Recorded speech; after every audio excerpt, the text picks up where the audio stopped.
So the best part of who I am comes from my grandparents. I think about them all the time. I think about how they instilled amazing values in me. They were fantastic role models. They were kind. They were consistent. They were humble.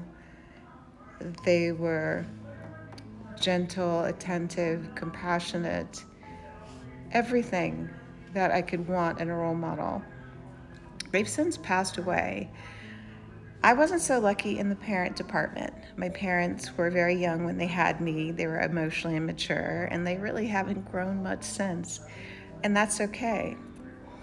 So, as I was growing, trying to find who I am and have a sense, more of a sense of self, I turned to books. I looked to people like Louise Hay, Wayne Dyer, Marianne Williamson, Tony Robbins, all those people, Zig Ziglar, all those people had words of wisdom that resonated with me, and I lived those words. I read the books, I listened to the CDs in the car. It was like non-stop because I was trying to rewire myself. And the way to rewire yourself after years of dysfunction, you gotta hit it hard. You have to go after it with a vengeance. So, what I suggest is if you don't have those role models, those people that set that shining example of who you want to be, who you want to grow into, one thing you can do is turn to books. Read these people who are enlightened, like Wayne Dyer. I thought he was great. Eckhart Tolle, Marianne Williamson. I used to go and watch her in LA. She would always come out and speak. Zig Ziglar. Rewire yourself. Learn how to learn those tools, develop those tools for yourself. I also went to therapy for 2 years. It was a challenge finding the right person. It really was. I interviewed them and I was like, nope, no, no. So anyway, after years of working on myself, I have become the person that I love being. And, it takes time. It's not going to happen overnight.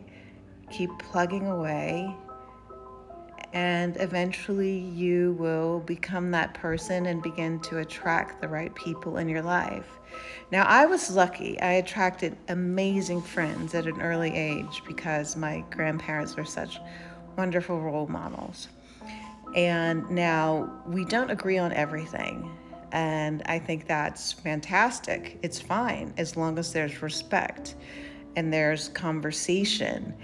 And personally, I don't think that two people can really share the same perspective unless they're living the same life. So you basically have to have the same peer group, and you're reinforcing those perspectives within that peer group. But if you're not in the same peer group, you may have different perspectives because you're processing different information. People are attracted to information that reinforces their belief system. Now, I can't say that that's not true for me. I am as well, but I also welcome people like my friends who I respect and they respect my perspective. I welcome their perspectives. I welcome the difference in the way they see the world because it challenges me. I don't know everything. I'm on this planet for a very short period of time, and The more I learn about history, the more I realize that there's just so much. There wouldn't be enough lifetimes to learn everything that there is to learn about this world. And I pride myself on when I have new information, I'm able to process that and come to another conclusion. I'm not stuck or married to an opinion. I am not going to dig in and to say, this is the way it is, especially when there's so much information out there that I may have not come across. And that information just might give me a shift in the way I see things. So I like to keep a very open mind, and I think that's healthy. And I think being challenged, your perspective being challenged is healthy as long as it's done respectfully and with kindness and thoughtfulness and consideration.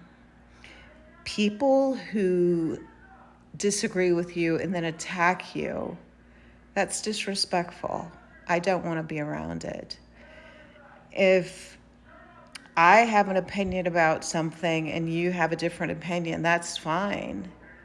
But you don't have to be rude to me because my opinion is different, because I'm certainly not going to be rude to you, because it's not that serious. It really isn't. This is an opportunity for growth. This is an opportunity to exchange information. And it's not about, oh, I gotcha.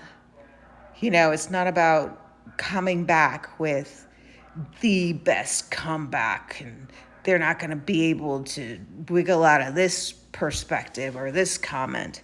That's not what it's about. What it's about is growth, understanding. So when you're having a conversation, keep your wits about you. Stay calm, cool, collected, mature. Emotional maturity goes a long way. I don't have anybody in my life who's not emotionally mature. If I get a glimpse that they are not emotionally mature, unless they are a child, then I have nothing to do with you. Don't want you in my life. I don't need it. I've gone through that phase of my life where I was emotionally immature. I've worked through it. I don't want that in my life. So set those boundaries, work on yourself, and don't be afraid to challenge your perspective in a mature way with people that respect you. Have a good night, and I'm sending love across the globe, and I hope it finds you.